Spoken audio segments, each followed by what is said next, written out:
Hi there, this is Dr. and welcome to the Just in Time Post Show. It is Friday, October 25th, 2024, and tonight I'll be talking about Friday Night SmackDown. I do apologize if my voice sounds a little clogged. I am clogged, or whatever appropriate expression. I am a little under the weather, so my voice is a little hoarse right now. I don't know if you guys can hear it, which is why I'm here reviewing SmackDown and not in Detroit for TNA's Bound for Glory. But anywho, I want to kick things off talking about the main event, which was the WWE Tag Team title match. It was the Guerrillas of Destiny versus the Motor City Machine Guns. And this match was a good match. However, we didn't get to see this match. This was not about the match itself. It was about what was happening on the outside and everything. So, last week, the Bloodline took out Jimmy and Roman. So Jimmy and Roman got their revenge on Solo and Jacob Fatu here. And then there was a third person dressed in black who came out, and it ended up being Jey Uso. If you guys remember, on Monday Night Raw, the Bloodline cost Jey Uso the IC title. And because of this, the Motor City Machine Guns ended up winning the tag titles. And here's the picture that they took with Triple H. Honestly, I'm really happy for the Motor City Machine Guns. I'm so happy that they won. And this is only their third match in WWE, and they've already won tag gold. So very happy for them. They're off to a strong start. Then at the end, after the match ended, Jay was left standing in the ring, and Jimmy came out. And we had such a nice brotherly moment. We had this moment where Jimmy and Jay, the Usos are finally reunited. This is what it was building to, a reunion of Jimmy and Jay. And then Roman was just watching them on the ramp. So Roman has to make things right with Jay. And of course, with Survivor Series War Games next month, it was only a matter of time that Jimmy and Jay were going to reunite. And that is how SmackDown went off there. Actually, like I said, really happy Motor City Machine Guns won the tag titles. And, of course, Jimmy and Jay, the reunion, that was really, really good. I hope this leads to the Usos versus the Guerrillas of Destiny. I think that's like a match everyone's been clamoring for since, like, for a long time. I think that's been like the one match that everyone's been wanting to see, and I'm hoping that we do get that. The Guerrillas of Destiny, Tongaloa versus Jimmy and Jay. I really hope we get that match, but this was great. I actually really like this ending to SmackDown. It was great. Okay, so tonight's SmackDown opened up with Randy Orton. And one of the things I like about this is that last week on SmackDown, Randy Orton was trying to get a match with Kevin Owens, but Nick Aldis told him it was above his pay grade. So, like, at the start, you see Randy Orton trying to, like, talk to Triple H while he's in the gorilla position. So he goes out to the ring, and he basically calls out Triple H because he wants this match. And one of the things that I like about this is, like, he keeps accusing Triple H of protecting Kevin Owens. Triple H tells him he's really protecting himself from Kevin Owens. So this is just a great opening segment. One of the things I also liked about this was that Triple H referenced Kevin Owens' nickname, the Prize Fighter. Randy Orton also referenced the home invasion. You guys remember, like, I think it was back in 2009, Triple H invaded Randy Orton's home, and according to Randy himself, proceeded to beat his ass on his own lawn. And I like the fact that he referred to Triple H as that he wanted the cerebral assassin, the game, the guy who wore the leather jacket to the ring. So I really like those references. But overall, at the end, Triple H grants Randy Orton his match at Crown Jewel against Kevin Owens. So this was a really great opening segment. I really like what they did. They acknowledged the past rivalry between Triple H and Randy Orton, and they acknowledged Triple H told Randy Orton how Kevin Owens trusted both him and Cody Rhodes, and in his mind, they betrayed him. So this is really good. I liked it. Now, the best of 7 series is Carmelo Hayes versus Andrade Lídalo with LA Knight. Yeah, a special guest ref. And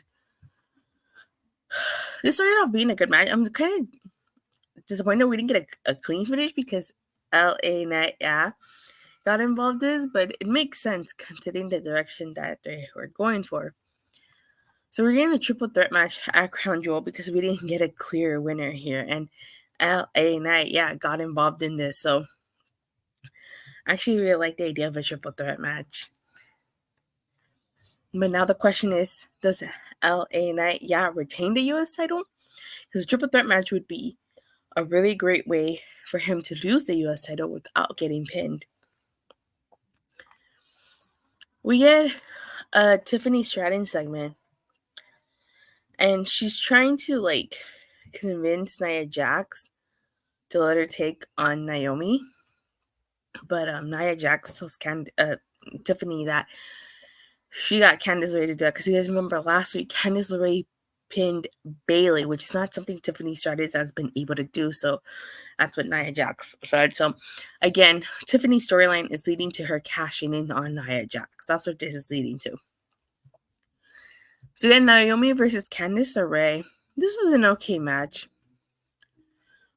Bayley actually helped out Naomi in this. She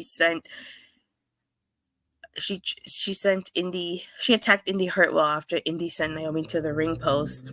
Otherwise, it would have had the same result as last week. Naomi was victorious. So we get a Cody Rhodes and Gunther segment. And I actually really liked this segment. I thought this was a really good segment. Gunther is just such a great heel. He's such a dick. He plays the role really well. And on Raw, Gunther did make references to Cody Rhodes always bringing in his loved ones into his business, and this is no different. He asked him what his daughter had nothing to do with this, and it's champion versus champion. So I really like that. And I like the fact that Cody asked Gunther that he doesn't do media. He doesn't. He basically doesn't do what Cody Rhodes does. So, and of course, Kaiser comes out, and Randy Orton comes out to help Cody. So we're getting a tag team match next week. It's Cody Rhodes and Randy Orton versus Gunther and Kaiser. This is a good segment. At Crown Jewel, we find out we're going to get a fatal 4-way. It's going to be Bianca Belair and Jade Cargill defending their tag titles against Damage Control, Chelsea Green and Piper Nivens, and Lash Legend and Jakara Jackson. So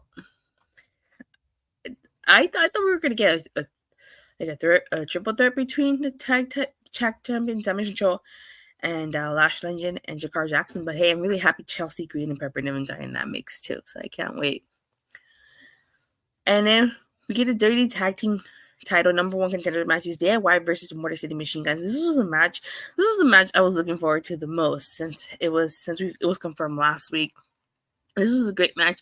Now there was some miscommunication between Gargano and Tommaso Ciampa, which allowed the Motor City Machine Guns to pick up the win here. Now I was wondering if we're gonna slowly start to see a feud between Tommaso Ciampa and Johnny Gargano. Who can forget their iconic rivalry down in NXT when Tommaso Ciampa betrayed Johnny Gargano?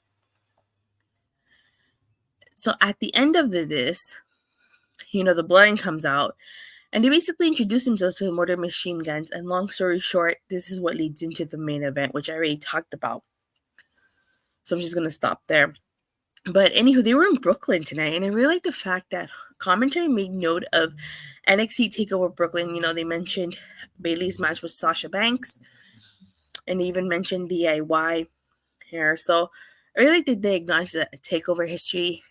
I like them referencing Motor City Machine Guns being Impact champions, being TNA World Champions, and the fact that the Motor City Machine Guns won the SmackDown tag titles. That's how you make an impact. Yeah, pun intended.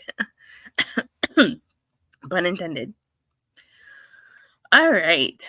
So I actually really liked SmackDown. I thought tonight was a pretty decent SmackDown. The only thing I kind of didn't really care for was Naomi versus Candice LeRae. It was okay. I didn't really care for that though. Let's go for 1. Sean Spears Perfect 10. I'd say this is an 8. I thought it was pretty decent SmackDown. But let me know in the live chat or in the comment section what you guys think about SmackDown. Alright, so like I said, I was originally supposed to be in Detroit for TNA's Bound for Glory. Unfortunately, because I am under the weather, I'm not able to go. So that means that I will be doing a live review on Body Slam, depending on how I feel, immediately after Bound for Glory. So thank you guys all so much for watching and for the continued support. Please don't forget to like and subscribe. Make sure you hit that bell so you get notified whenever I go live or release a new video. And I'll see you guys tomorrow on Body Slam immediately after Bound for Glory. Bye.